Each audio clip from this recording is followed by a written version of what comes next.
What they didn't know at the time, not only were they wrong, but they were greatly exaggerated. They were blown way out of proportion. They were carrying far more weight in their evolutionary scenario than they could have ever have carried.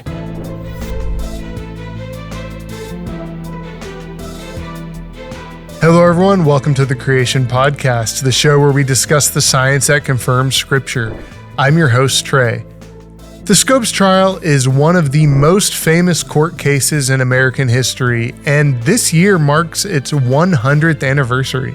Often, this is framed as a battle between science and religion, a perspective that has been perpetuated in the centuries since. But how much of what we're told is real, and how much is the product of media distortion and clever storytelling? Further, the evidence that supposedly supported evolution slated for use in the trial was suspect at best and fraudulent at worst.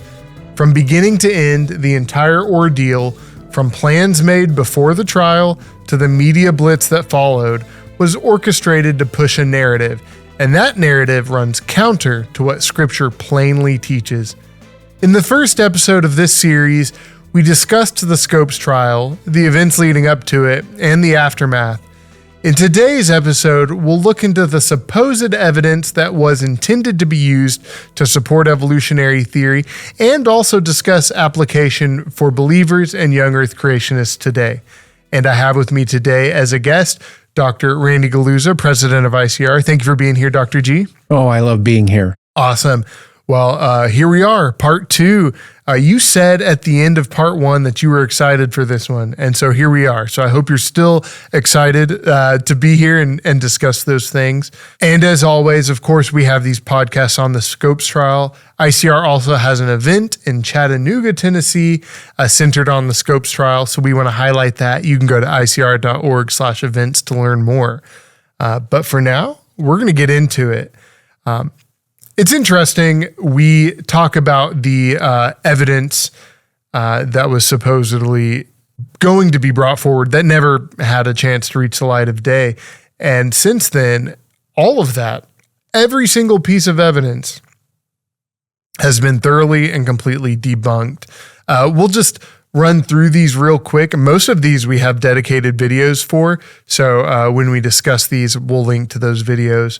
But did you have something you wanted to lead off with here at the beginning?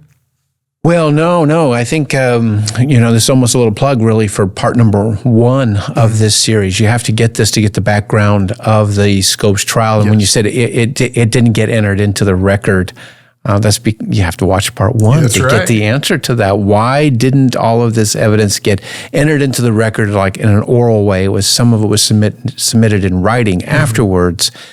But really, I guess the big thing is you mentioned we're having an event in Chattanooga, Tennessee, which is not very far from Dayton. And I know that evolutionists are going to have podcasts on the 100-year anniversary of the Scopes trial. Not only us, but other creationists and maybe even intelligent design advocates. They're all going to have podcasts on this 100th anniversary of the Scopes trial. So you're going to get the history almost ad nauseum if you watch all the podcasts. So let's do something different. Let's just don't go through the pure history, and let's just don't go through these evidences which were being offered in writing at the Scopes trial. Let's take the good, the bad from all of this, and let's try to pull out some practical applications for Christians today of what we can learn from the Scopes trial as we interact with friends and family and others who don't see creation and evolution from our perspective. They're taking it from the evolutionary side. So I'm really excited about, let's just pull in some ways that we can actually learn from this trial and do something different. Absolutely. Well, let's just very quickly breeze through the main six evidences that we had. And again, we'll link to full episodes if you are curious for a deeper dive. First was vestigial organs. And, this is, of course, something left over by evolution. Those are in quotes for the audio listeners. because there's nothing left over. All of them have a purpose. And now this same argument has been pushed towards like junk DNA. And now they're discovering, oh, that DNA also has a purpose. Can you speak to this just very briefly, the whole argument? Sure. First of all, why are they talking about vestigial organs in and of itself? Because there's other things related to evolution. That's because if they go back to part 1 and watch this, they'll hear something called the Butler Act, which precipitated the Scopes trial. And the Butler Act related only to human evolution, right. Just human evolution. It wasn't an act related to evolution very, very broadly, but only human evolution. So these topics we're going to talk about today are arguments for human evolution that would have been entered into, and which could be extrapolated broadly to other organisms, but they're focusing on that. Now, vestigial organs, I have to tell you, when I was a teenager and I was being taught evolution, that sounded pretty persuasive to me. The whole idea that there's organs in my body that used to have a function but now have no function whatsoever. They're useless, leftover vestiges from my evolutionary past, from some ape-like ancestor. The first thing you think of as a teenager is, why in the world would I have these things? And I'm listening to my teachers who are telling me this, and these teachers have power. Teachers have power by just their position being the teacher, and then they have a type of power because I trust them. I mean, I trust they're telling me something that's true and that's factually true. And then 3, they have a power over me because, I'm a kid. I don't know hardly anything. So you just don't know stuff. And so when they tell you, you believe it. And so when I was in high school as a sophomore, I was told, that my appendix had no function. And you know how much I knew about an appendix as a high school sophomore? Nothing.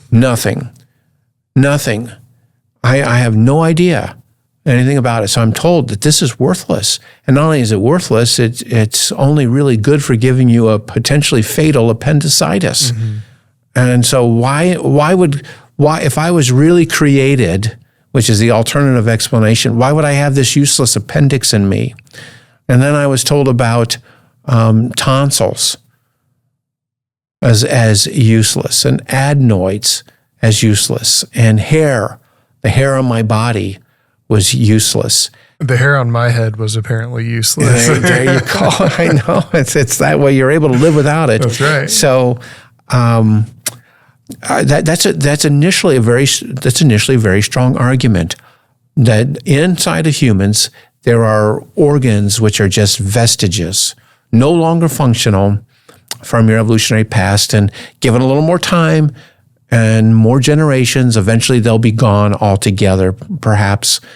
So it sounds persuasive, I have to tell you, on that. So that's what the whole argument is about.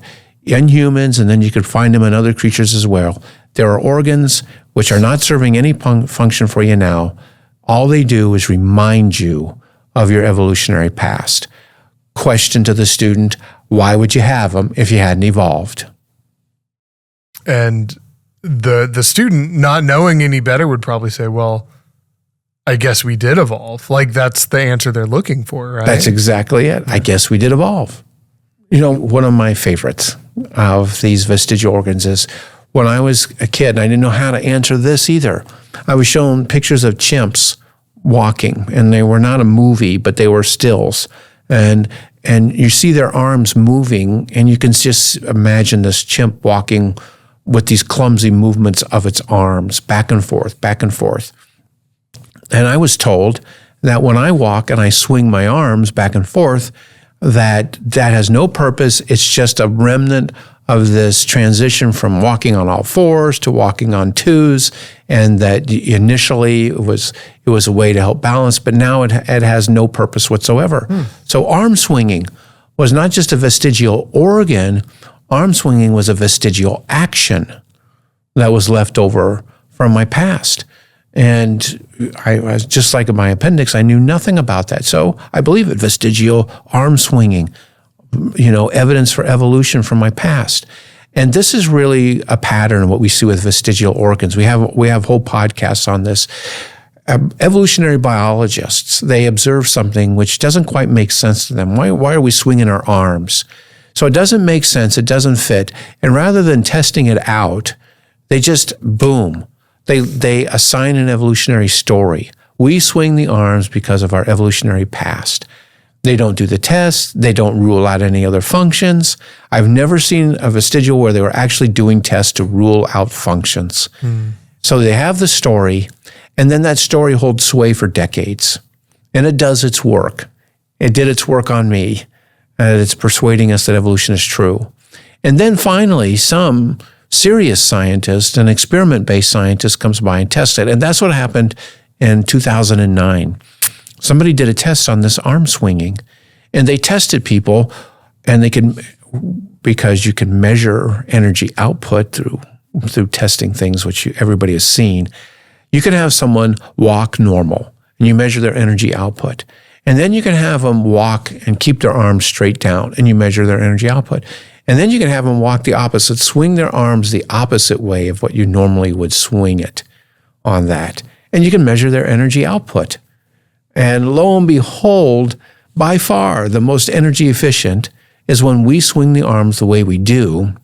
The energy usage jumps up when we don't swing at all.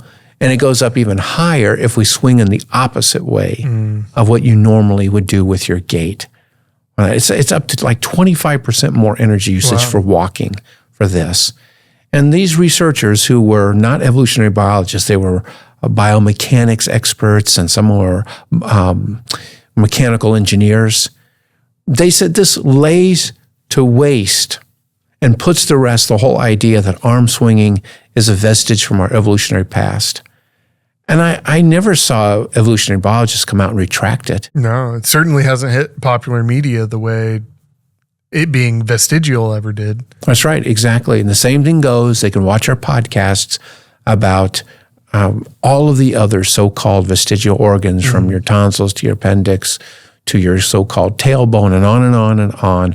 All of these, like dominoes, has just gone boom, boom, boom, boom, fallen down one by one by one.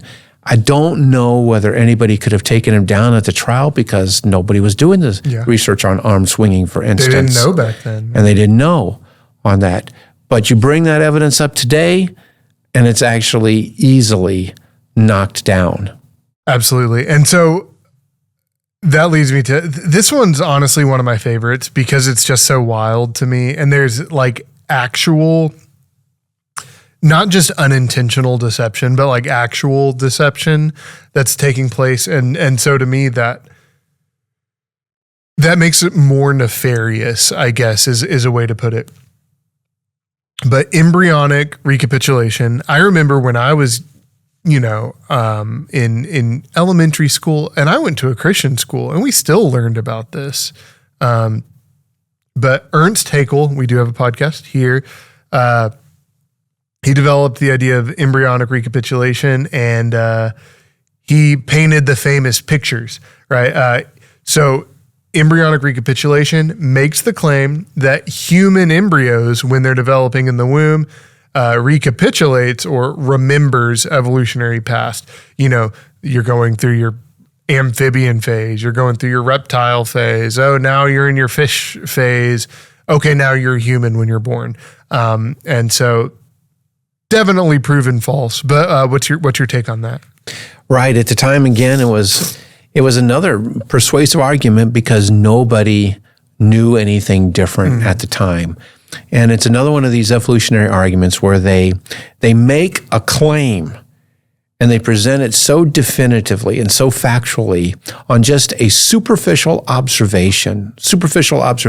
And so, as you said, I was taught the phrase ontogeny, that is, developmental stages, recapitulates or reenacts the evolutionary development or phylogeny of organisms. And so as you look at an embryo develop from a single fertilized cell, and it divides and divides and starts to take on its shape, and through development, it looks like it's going through all these different phases of its evolutionary past. And The most famous one is where you look at an embryo and it's got folds in its neck.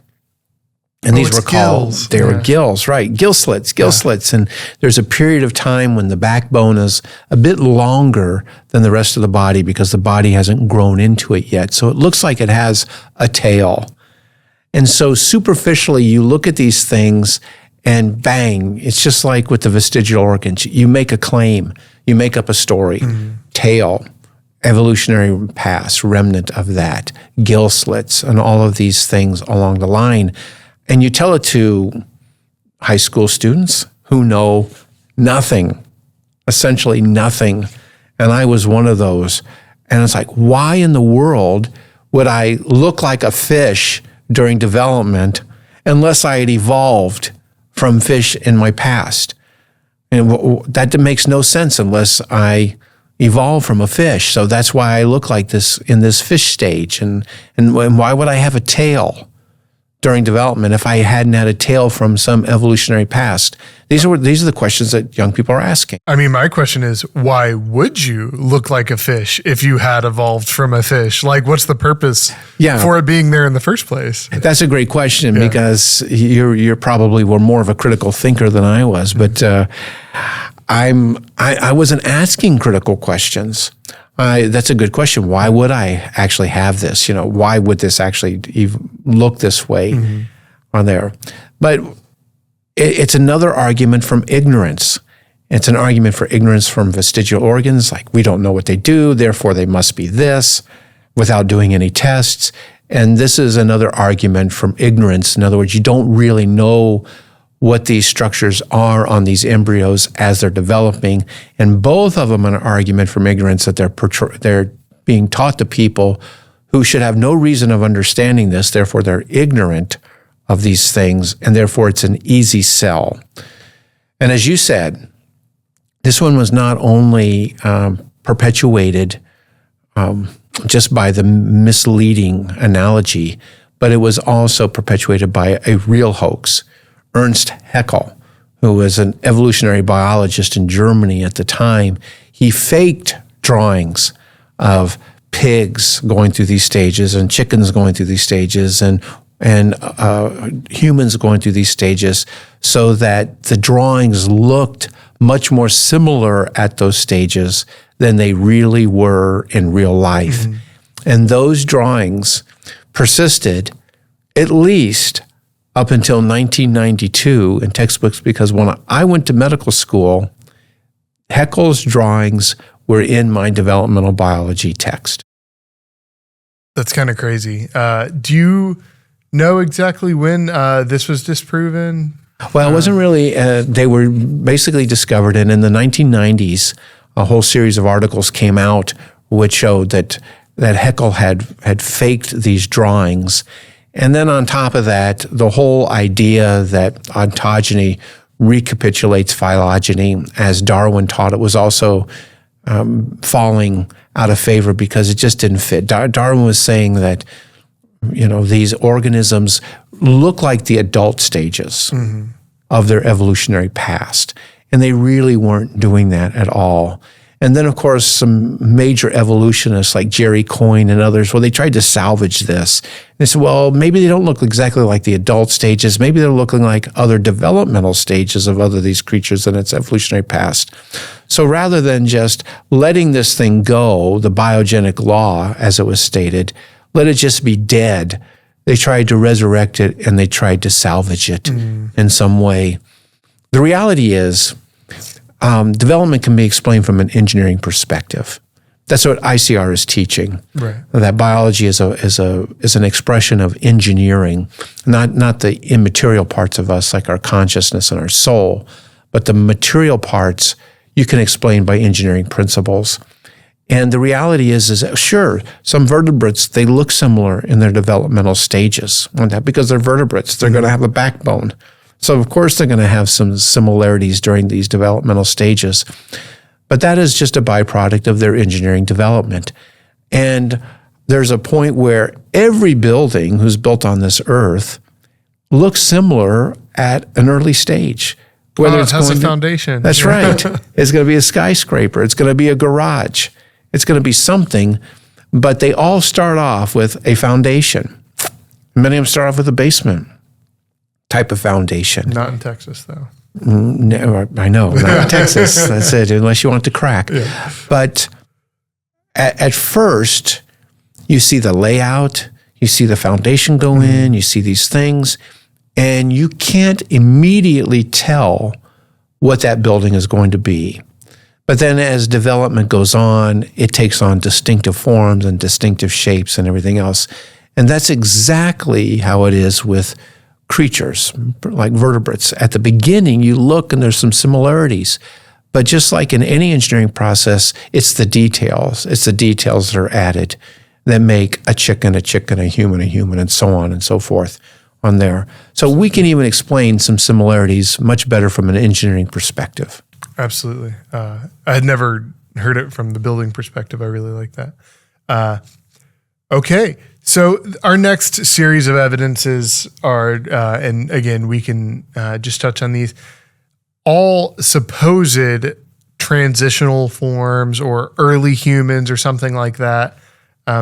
We have Neanderthal, which we've talked about before. Originally the art, especially the art, and you go in the museums and you see these like brutish, ape-like people. But now like scientifically, DNA wise, these are just people. Do you have any thoughts on Neanderthal? Yes. Of course I do. It's like this was another piece of propaganda. And we have like this generational gap. So you had to live even in my earlier generation, because the drawings that I saw in the 60s and 70s of these you call them Neanderthals, some people call them Neanderthals. I was raised in the Neanderthal world. I was too, but then a scientist told me that it was pronounced Neanderthal, so I've been trying to do that. Well, I'm trying to be accurate. No. On there. They were always portrayed as ape men. Yeah. Hairy, all over, brutish, knuckle walking type of people who were very, very primitive. I mean, definitely closer to apes than they were to humans, but they had these like humanoid traits in them. And the view they carried over even into the Geico commercials. Mm-hmm. So simple a caveman can do it. That's the view that you have there. And as time has gone on, that has completely fallen away. Mm-hmm. As you mentioned, these people buried their dead. These people created interesting art. These people created jewelry. These people made drawings. They clearly communicated with each other. They obviously mated with Homo sapiens, because most of us have Neanderthal DNA in us right now, and for specific traits, and from some of these other earlier humans, or different varieties of humans. And it's even also true that humans living today have traits that some people would say were Neanderthal. They have a heavier brow ridge, for instance. They have a bigger jaw. They have a stronger muscle mass and beefier bones and all of these things. And so are they like some primitive human? Neanderthals were just another type of human. Yeah. Just humans. And that really, I think, I remember seeing a picture, like one of the early artworks of it, and it was funny because it said Neanderthal, the man of 20,000 years ago, which is so funny because 20,000 years is nothing now in the evolutionary timescale. And so it's just like, oh, they've just kind of been making it up the whole time. So. Right. Okay, Java Man, found in 1891, consisted of a skull cap, a thigh bone, and 2 teeth.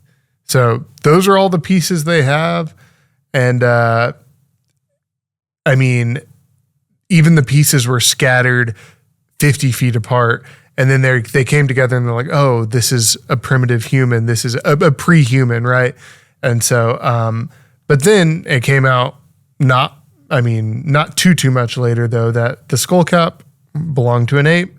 The thigh bone was a human's. And I feel like this is a problem that happens pretty frequently in this space is like, hey, there's these things that are kind of close together, and we're going to try to make them into something. Can you speak to that tendency? Yeah, Java Man, who even talks about it today, except in historical things like this. So if you were back in that day and you knew what we knew today, you could dispatch with Java Man because you would know exactly what Java Man did. But just like everything, it did its work. Mm-hmm. It did its work to the people who lived back then because you come up with drawings and you show what Java Man looked like. And the average person believes this stuff because they're trusting. But what I think Java Man and the other ones we're going to talk about really show is not just the power of imagination. Some creationists might say the power of imagination and evolutionary thinking. It's more than the power. It's the essential element in evolutionary scenarios is imagination. It has to be there. You're extrapolating back in time. And you're looking at present processes, you're looking things in the present day to something that you have no way of really knowing about from a scientific standpoint. So you have to extrapolate, and extrapolation involves tremendous amounts of imagination. And the further back you have to extrapolate, the more imagination you have to conjure up. So therefore, you can actually literally see these things. And it was really became evident in Piltdown Man. Yeah. Piltdown Man's the next one that we have, of course, found from 1908 to 1912, consisted of parts of a human skull and most of the jaw of an ape. This one's wild because it stuck around for so long. I mean, people got their doctorates based solely on Piltdown Man. There were a few knighthoods handed out due to Piltdown Man. And then in 1953, it's a fraud. And what do you do with that? People studied this for years. Oh, my doctorate is in something super fraudulent. Like, how do you handle that? The most interesting aspect to me is just how long this one stuck around. Do you have any thoughts on why that might be with this one in particular? Well, the frauds were, some people would say, were pretty good frauds. I look at them and I think, this kind of looks fraudulent to me, but at the time, the frauds were pretty convincing. Mm-hmm.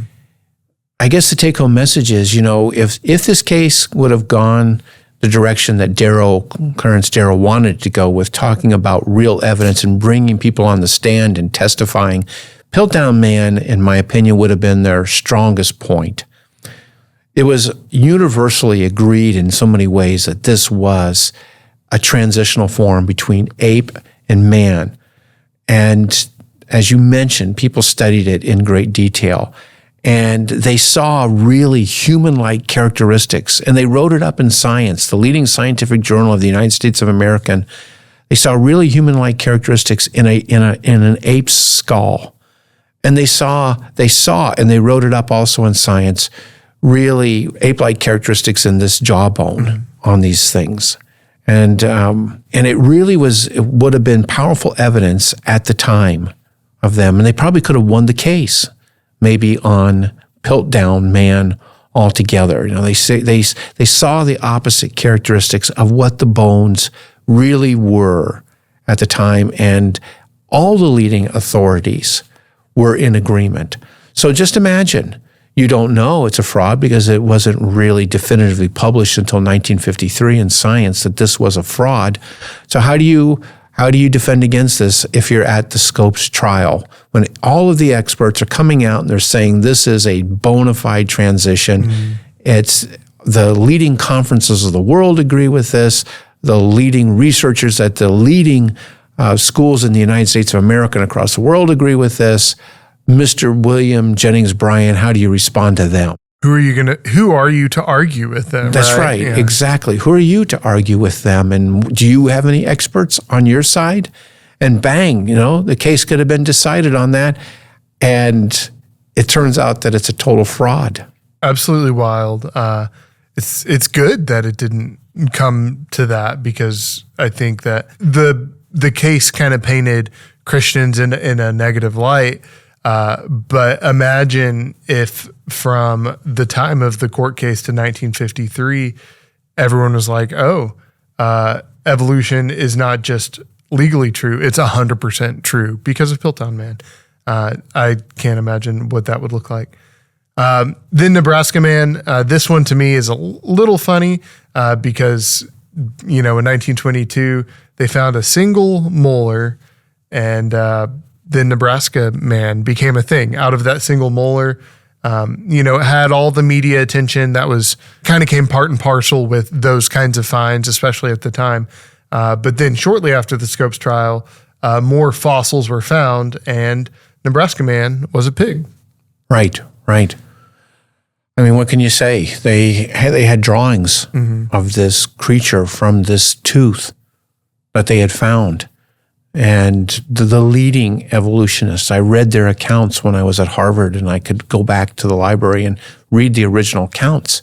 And they were thoroughly convinced from this tooth that this was a transitional form. It would have been entered into evidence at the Scopes trial, just piled on with Piltdown Man and things. And you find out that it's a tooth of a pig, an extinct pig at the time. It's just astounding that the amount of imagination that goes into their case. And every one of these has been shown to be wrong, absolutely wrong since that time. Yeah. Nobody knew it, but today we all know that every one of these major evidences shows no evidence for evolution of humans from some ape-like creature. Yeah. And again, that's why we focus on the human evolution portion, because that's what the Butler Law or the Butler Act was about. But I mean, it applies to evolution across the board. Of course it does. Everything that they bring up. Archaeoraptor, the supposed transition between dinosaurs and birds that was published in National Geographic in the 1990s. I mean, a total fraud. It's like the Piltdown Man of the birds, and took off. And there's been so many others that we've even dealt with at ICR, and they're all on our web pages. And we have a video from Adam to Apes with Dr. Brian Thomas, which discusses these. It's across the board, not just with human evolution, but with evolutionary scenarios in general. And this to me kind of points to the role that media plays in shaping public perception. Because in almost every case, before the science is, we'll say, settled, the media immediately makes a claim. This is it. This is it. This is the evolutionary theory that we all know and love. This is proof. And then always silently after the fact, we were wrong, but then that's not publicized as much. It should be retracted. It should be retracted with the same level of publicity that the initial claim was made, but it doesn't get retracted that way. Well, okay. So all of this evidence, very thoroughly not true. Regardless of what they believed back then, we now know that all of these are false. And so, Dr. G, for believers, for young Earth creationists, what's the point? What's the application? What can we take home from this? There's a lot of applications.